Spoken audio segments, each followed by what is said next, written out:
I want to make some additional comments about the UFO phenomenon. Something that happened recently was they just released some video from Iraq of a floating, I guess a UFO, UAP, whatever they call it now.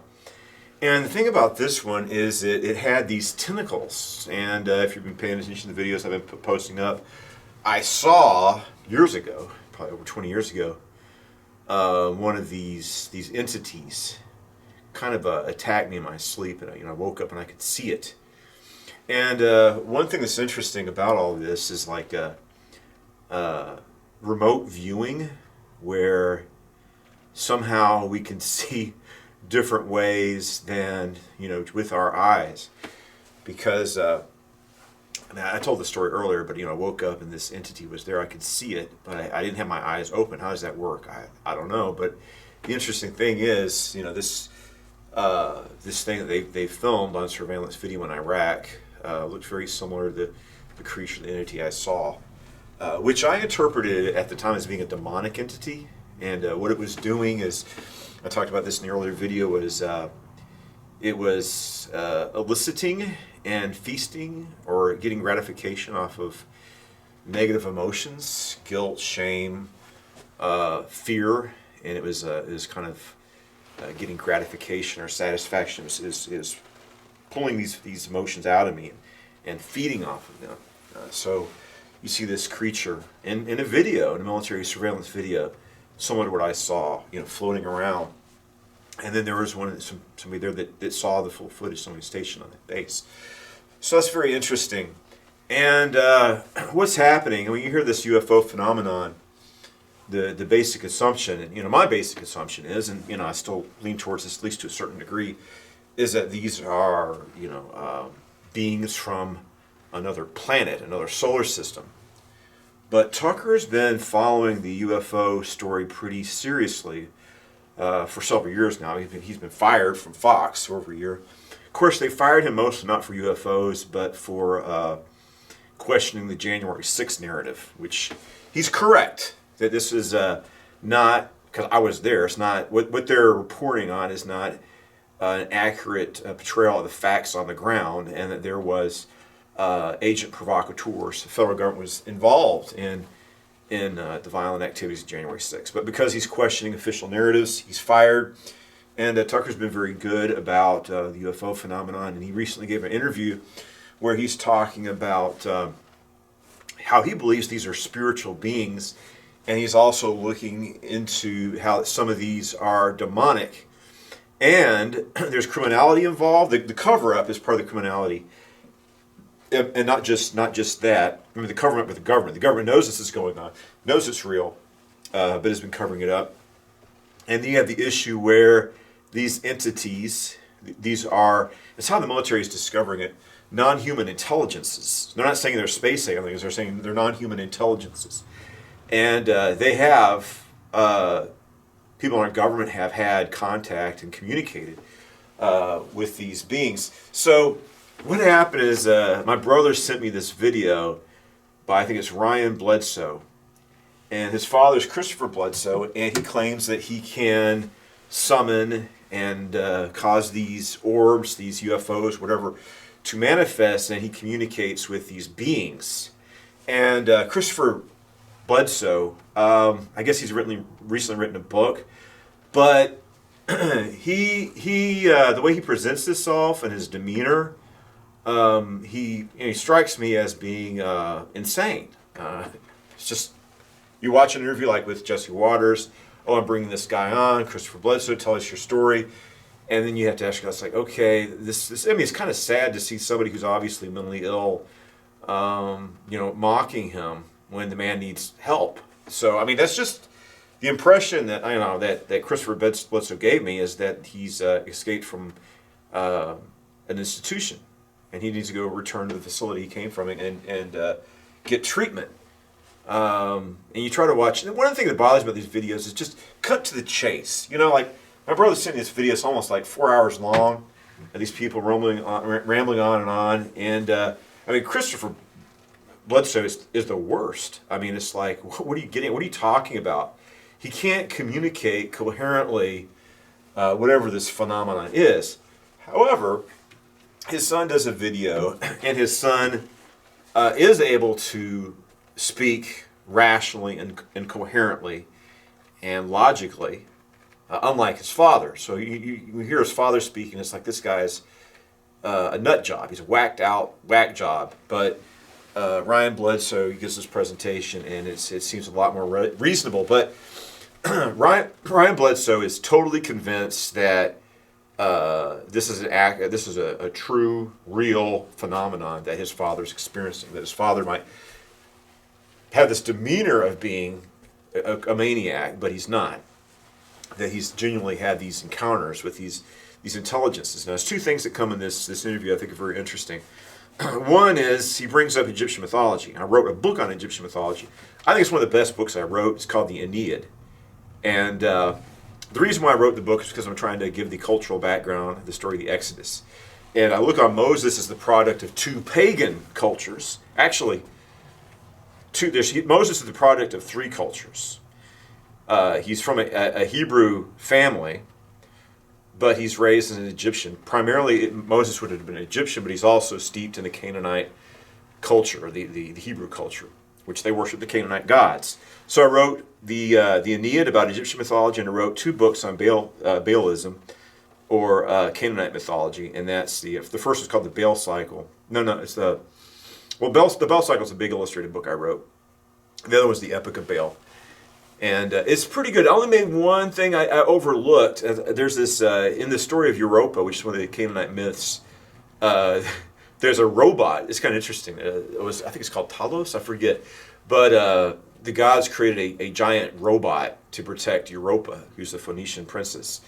And they show this in the movie Jason the Argonauts, which is where they open... they open up the robot, they remove a seal, and the oil runs out, and the robot stops working. So that's kind of fascinating, where the ancient Greeks had stories of robots, but Julian Samosata actually wrote a science fiction spacefaring story. But so we have the book I wrote on Canaanite mythology and Egyptian mythology. He refers to Egyptian mythology, not Canaanite mythology, in his talk. The other thing is Edgar Casey. Now, Edgar Casey was a Kentuckian, and I kind of grew up familiar with Edgar Casey. Edgar Casey's called the sleeping prophet because what he would do is he would lay down, he'd sleep, and he'd go into a trance, and people would have stenographers there and interview him while he's in a trance, and he'd be supposedly giving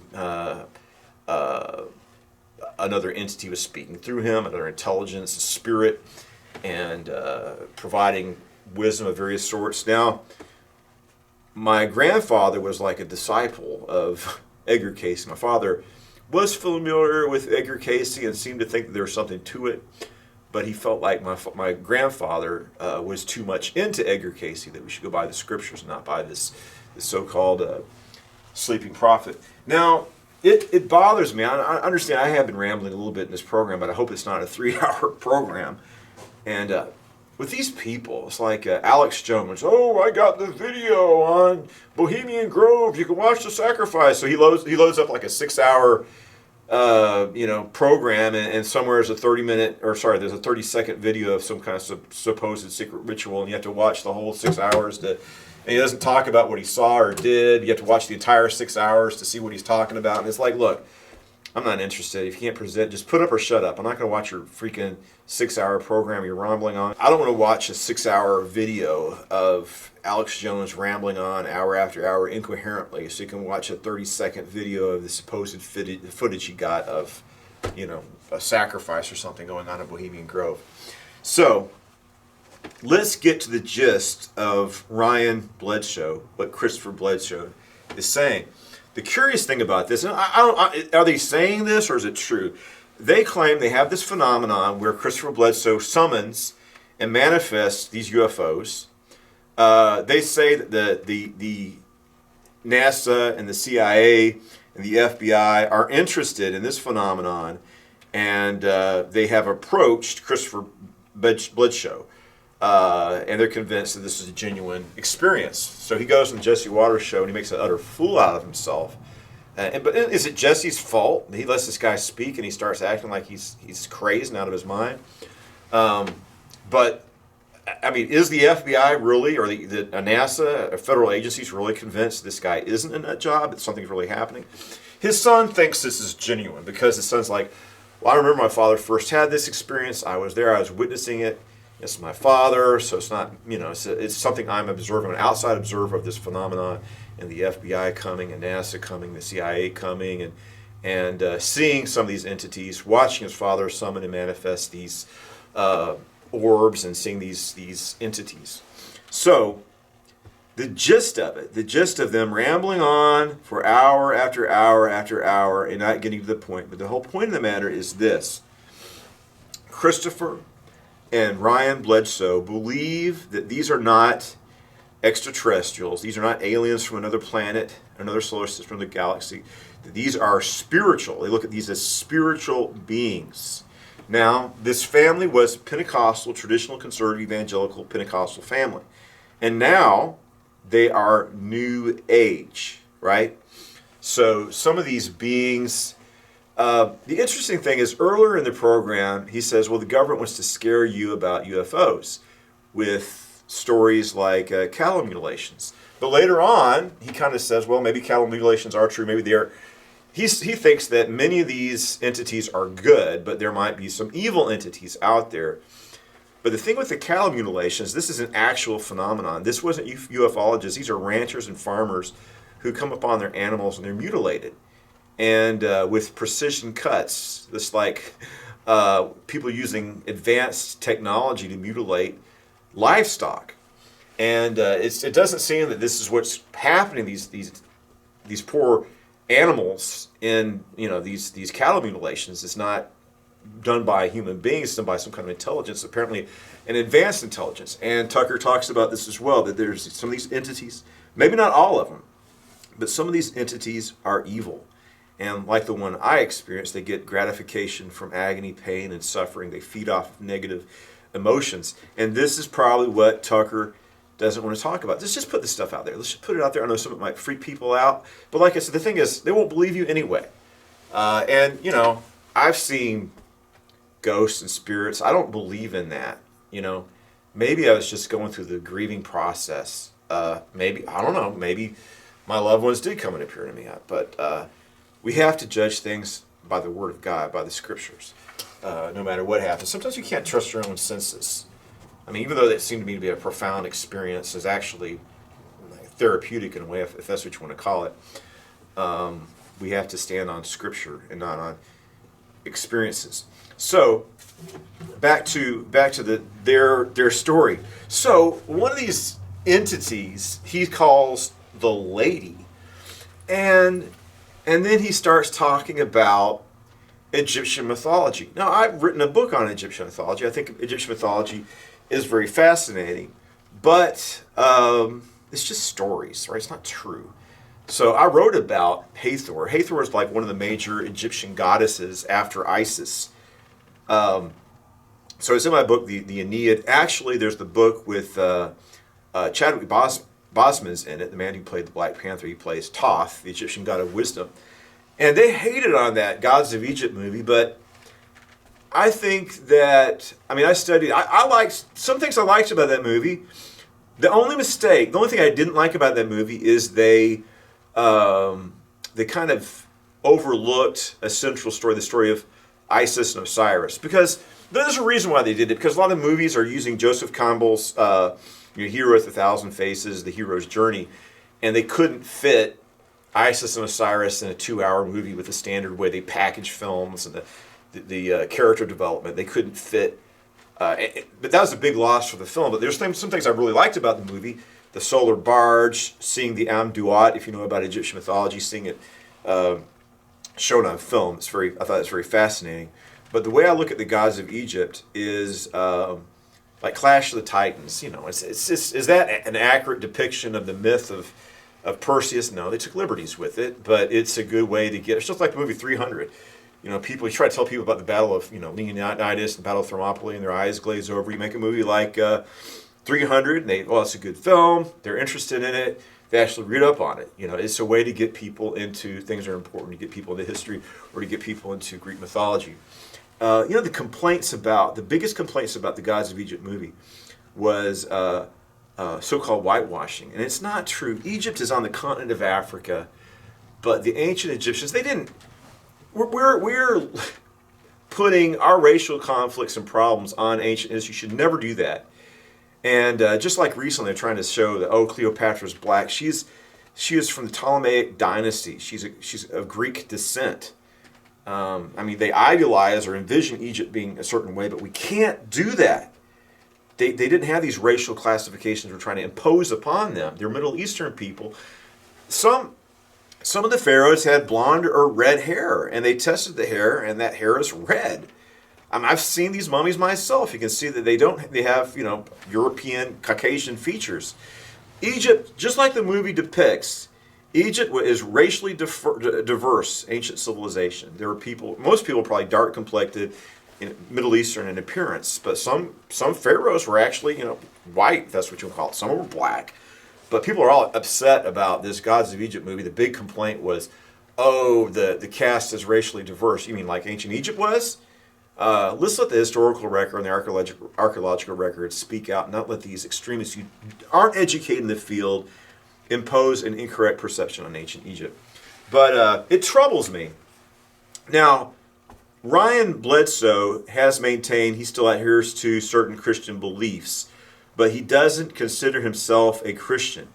And he believes that this entity, who's like a blonde-haired woman, that's the manifestation that she takes when she appears and speaks to the Bledsoe family, mostly to Christopher Bledsoe, claims that she is Hathor, an Egyptian goddess of love, basically. So, like I said, Hathor is actually featured in the Gods of Egypt movie as well. But you had different gods in ancient Egypt, different goddesses, and sometimes two different distinct goddesses would be conflated with one another. But the odd thing about this Bledsoe thing is this is a Pentecostal family who's become what we used to call New Age.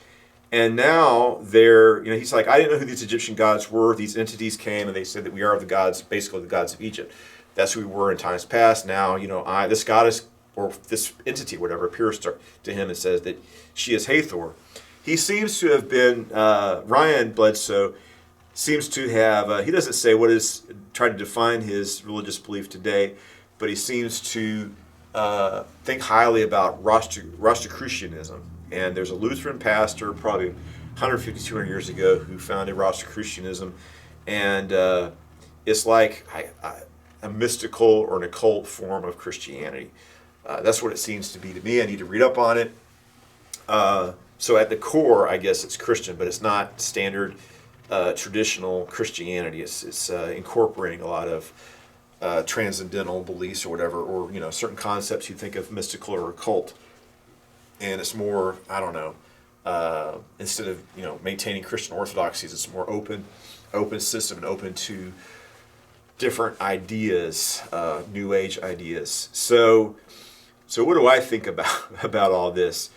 Earlier in the interview, he's talking about, well, what about sometimes these beings, appear as shadows, they appear in a frightening form. And he says, well, maybe that's just us. So he tries to, at the beginning, say that all these entities are good, but couldn't some of these be deceptive spirits? Doesn't the devil say, or the Bible say about the devil, that Satan is like an angel of light, that he appears as an angel of light to deceive people? But on the other hand, sometimes Christians can be closed-minded and too judgmental, and the Bible is, Jesus is the way, the truth, and life, but does the Bible have all the information, all human wisdom, and all the secrets of the universe in it? No, it's divine relation. It's a divine revelation to bring us to a relationship with God, knowing God as Father through Jesus Christ and His moral system.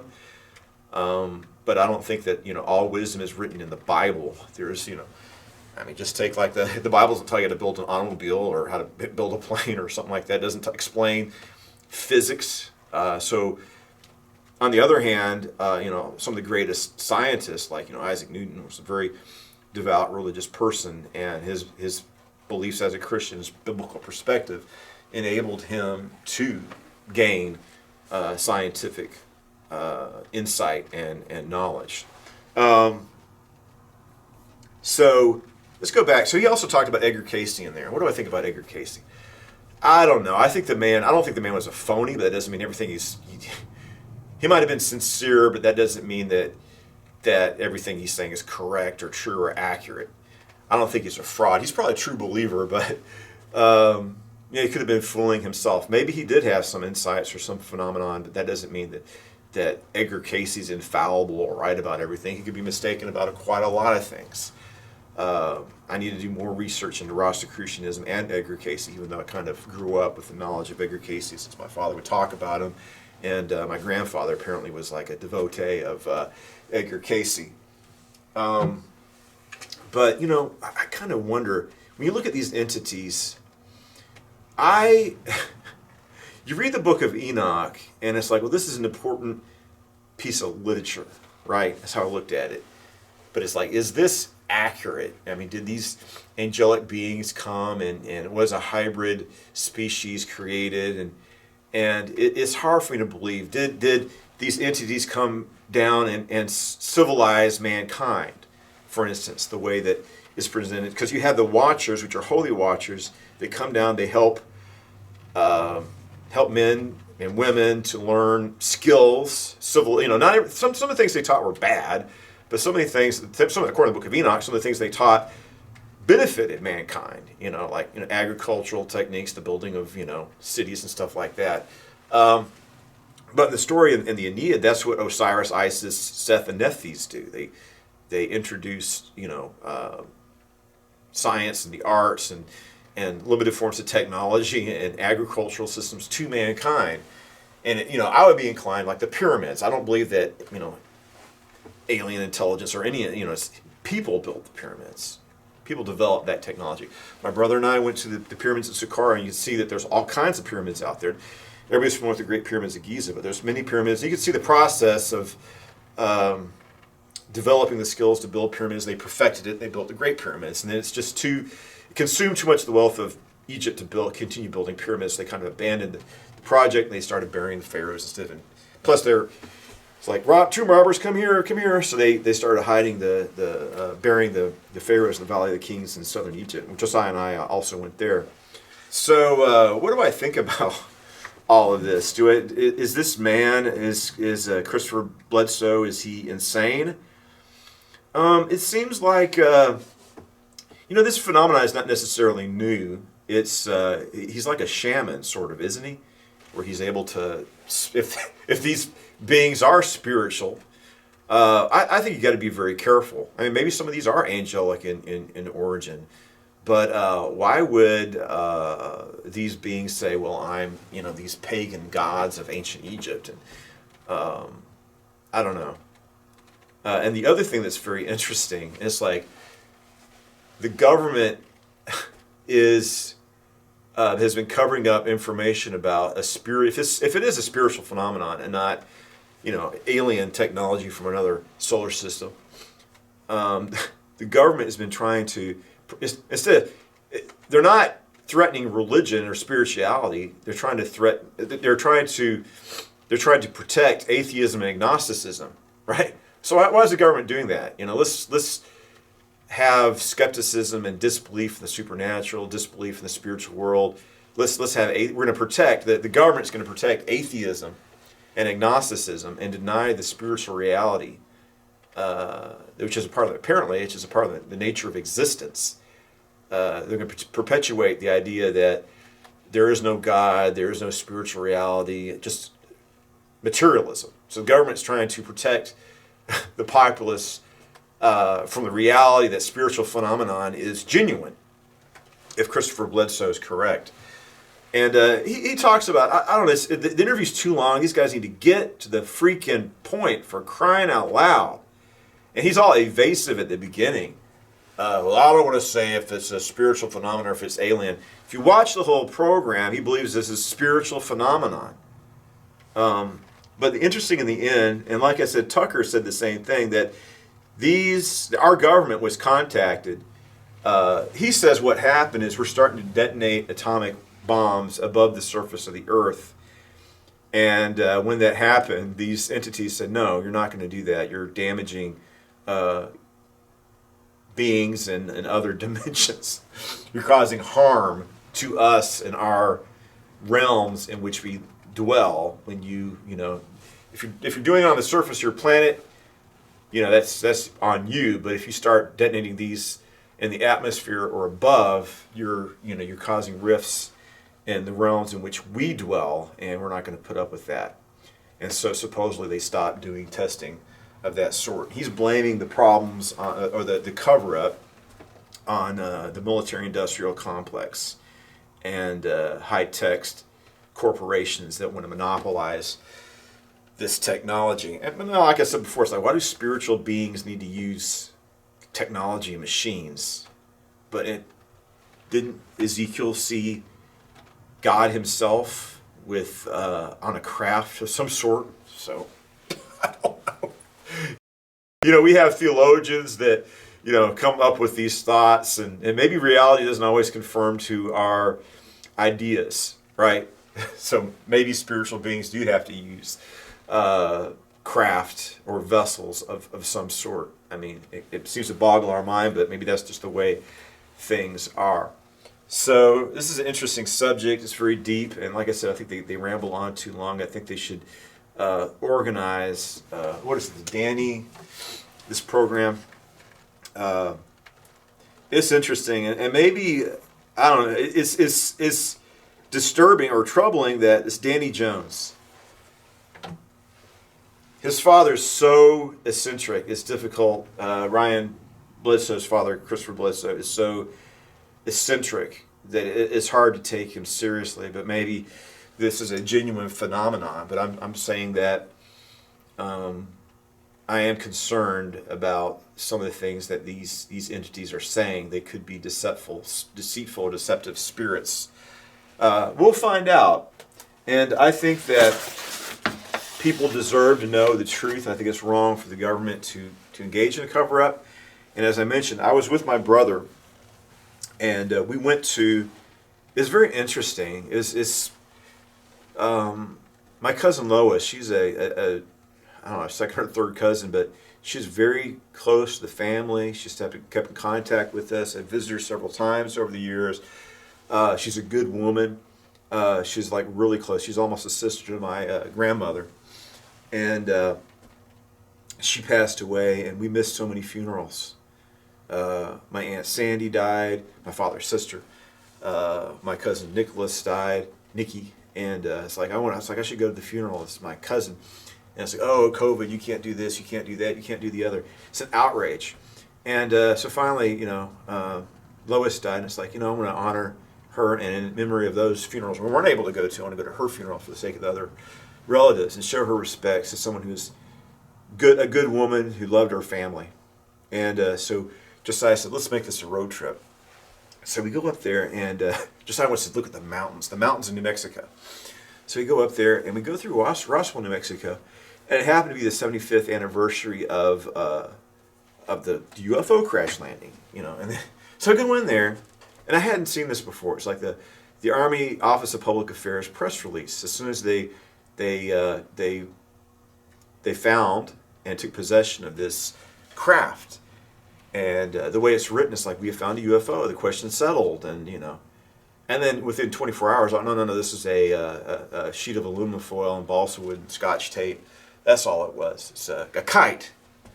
So I'm from the military. I spent 30 years in the military, and I've worked with public affairs officers, and it's like the Army would not. I've said this before. I mean, yes, it's 1947. People are familiar with science fiction. We had rockets to a certain extent, missiles. You have planes. You have post-atomic age already. You had planes. You had zeppelins. They had technology. They had to a certain degree advanced technology in 1947. So these people weren't, stupid. They know what the difference between a kite and a aircraft of some sort, or even a spacecraft. I mean, you already had Flash Gordon, John Carter, Mars, modern style science fiction. So when I saw that press release, I realized that something, that they did find some kind of device or craft of non-human origin at Roswell, New Mexico in 1947. It's just a fact. And they're covering it up, and they should never have done that. The public has a right to know. And what effect does this have on... They're not protecting Christianity, obviously. Our government, even today, they're hostile to Christianity, hostile to evangelical Christians. Certain people in power in our government or associated with our government passionately hate and despise evangelical Christians. So they're not trying to protect the beliefs of Christians at all. They have some other dark, sinister agenda. And it's not their right to determine what knowledge, if it's factual knowledge, it's not good or right for them to deprive people of factual knowledge. We have the right to know. And to keep this, he talks about peace. He's confronted Ryan Bledsoe, if he's telling the truth. He's confronted these people. It's like, well, why have you been doing this? Why have you been keeping this in the dark for, 70 years? Well, they're kind of concerned. They're afraid. And this is what Tucker said. This is what he's saying. They're afraid of an adverse reaction when people find out what they've been doing. Apparently, they told Christopher Bledsoe, don't go public with this. He says, a few decades ago, we would have killed you. So our government has been murdering people for decades for experiencing a natural phenomenon and telling about actual experiences that they had as human beings throughout their lives. You're going to kill people for that. It's an outrage. And there's probably not going to be any consequences on them. This is criminality, murdering people for telling the truth about things that they experienced in their lives given to them by God. It's really bad. So I think we have to just weigh the issues. And one thing about Ryan is, I think he's an intelligent person. But I have a doctorate. I have a formal education, and of course, sometimes people think they get too, they're so sophisticated. They don't want to consider different points of view. They want to dismiss, that's ridiculous. There can't be such a thing. You get dismissive of things that they should be open-minded to and explore. Like Tucker Carlson, he thought UFOs for the longest time was an absurdity. It was nonsense. So he laughed at it, and then he changed his mind. And so educated people they don't want to entertain certain ideas, right? Oh, I'm too sophisticated for that. I have my doctorate. I don't want to be that way. And dismiss things that we need to reason them and weigh them. Now, Ryan Bledsoe does not have a formal education, but I think he's an intelligent person. His father presents himself, Christopher Wastian. Maybe it's just the doctored footage, but you see Christopher Bledsoe, and he seems like to be a basket case. But his son is more reasoned and balanced in his presentation. Maybe Christopher Bledsoe doesn't know how to present himself. Maybe he's just a terrible public speaker. I don't know, but I think we need to weigh things. And it's not necessarily a problem, but there's a value in educating yourself and reading books and learning, and sometimes it's good to have an inquisitive mind, but I just think that he doesn't... I don't agree with his, New Age occultism, basically, which he's trying to espouse, right? So he's renounced the Scriptures, he's renounced Jesus Christ, and now he's entertaining, the New Age movement and occultism. But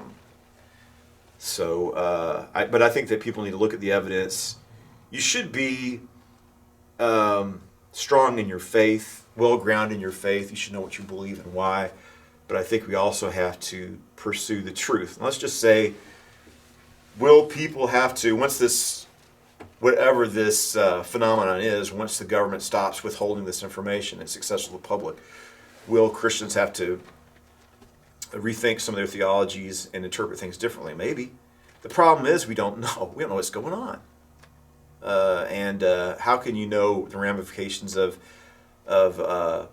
truths or experiences or whatever's going on when that information is being withheld from you? And that's why they should have released the they were right to release this information to the public initially at Roswell.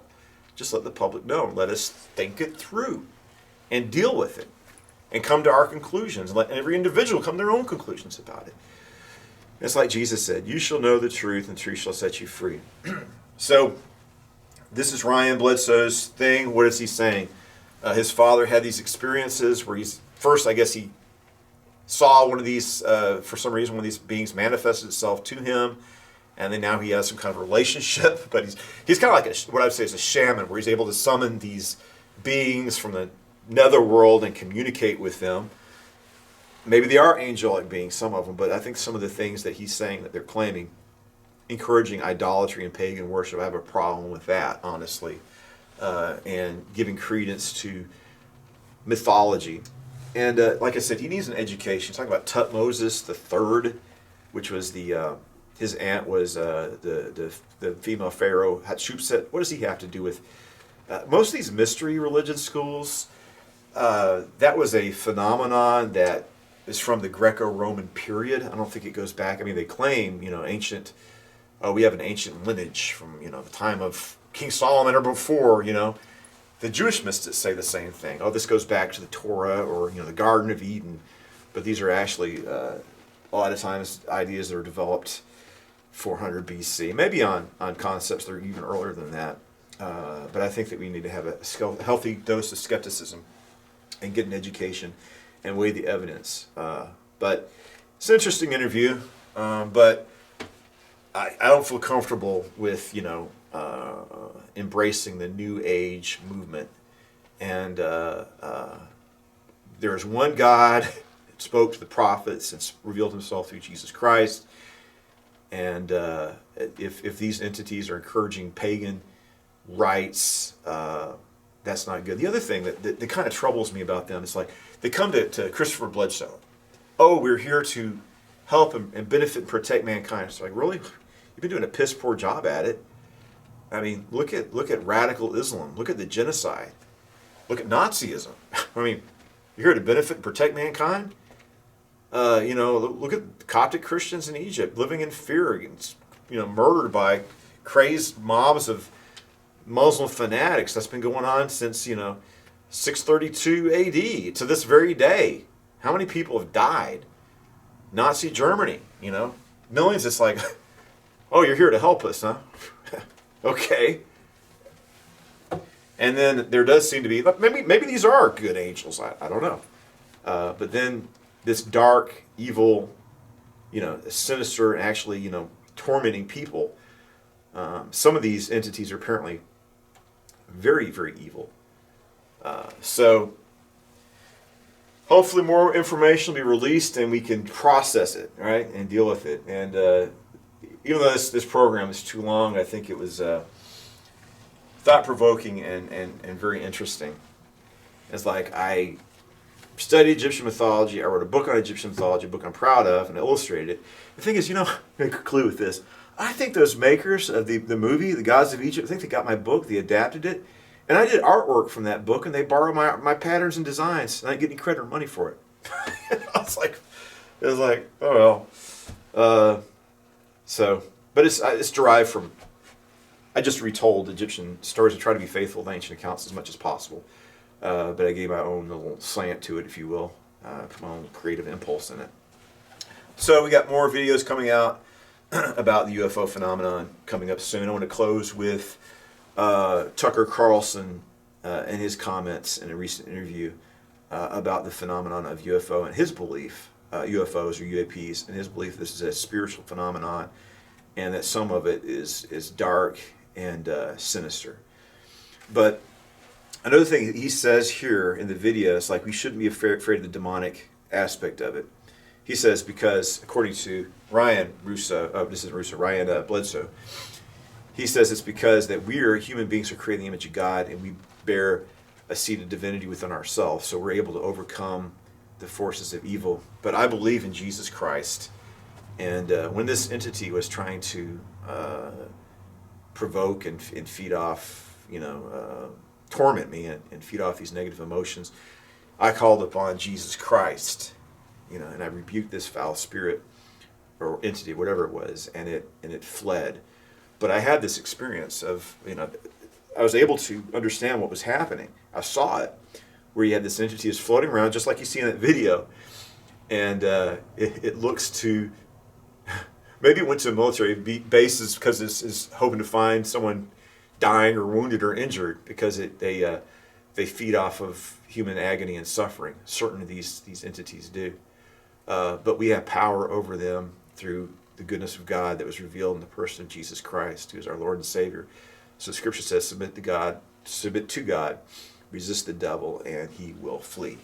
So thank you, and God bless you. I know you're on a tight schedule. My last question here is, we have shared passion for UFO transparency, and you made a comment very recently, which has gotten a lot of attention in the UFO world, that you've learned things that have made you afraid. And I've seen there's been a lot of, I think, right-minded skepticism, not even just from people who are more establishment-minded, others who are like, well, if the government is quote-unquote acknowledging UFOs, and that's how I know that it's not real. So you seem to be a believer. You've spoken with Dave Grush. I've met him as well. He seems like a very, he at the very least, I don't think he's lying to me whenever I was spoken to him. So what gives you assurance that what you're hearing, what you have come to believe is not a government psyop, so to speak?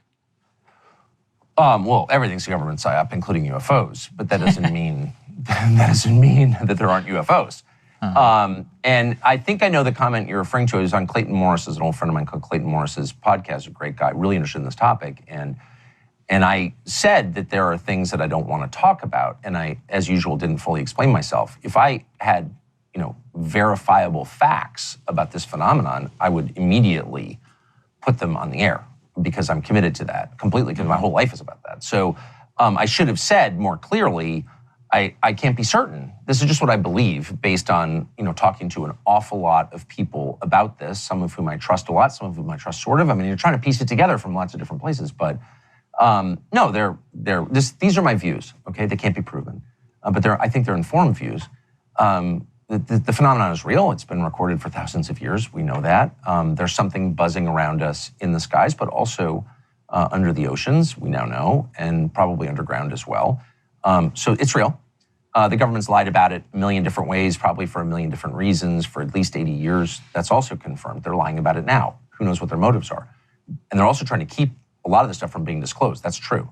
Yes. So to those people, it's like, it's a psyop. Well, yeah, everything's a psyop, but I know for a dead certain fact, and it's provable, that, say, Mitch McConnell and Speaker Johnson and people who should, and a couple committee chairmen who should all know better, are trying to prevent the UAP Disclosure Act of 2023 from taking effect in a meaningful way. So they are trying to hide it still. That's a fact.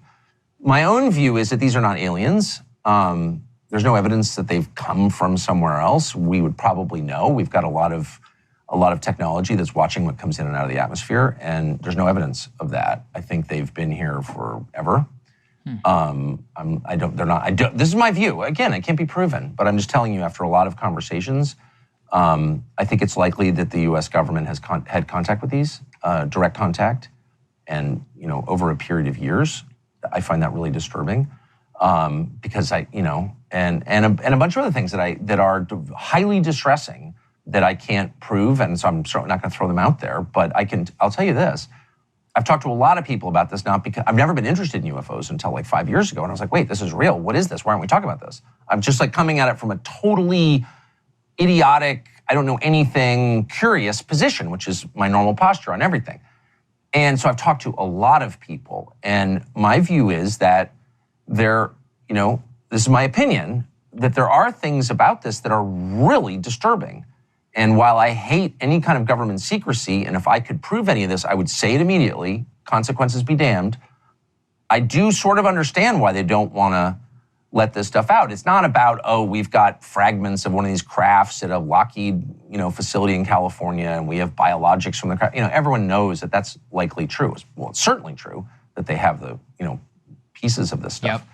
Yep. But I think it's likely that it's darker than that, and that the U.S. government is, I say the U.S. government, people in the U.S. government, not the U.S. government, but there are it's the largest human organization in history. Parts of it, have knowledge that is very, very disturbing. And I personally strongly think, that there's a spiritual component to this that I don't understand and will not pretend to understand. But I think it's very clear that there's a spiritual component to this. That's one of the reasons the Vatican, and I'm not Catholic, but has been involved in this for over 100 years, has an observatory, et cetera, et cetera. I mean, it's pretty obvious that these are not men from Mars. And that, I think that was a psyop, because I think the truth is a little bit wilder and has deeper implications just than that. Giving us even more to think about. Tucker, I want to thank you for your time.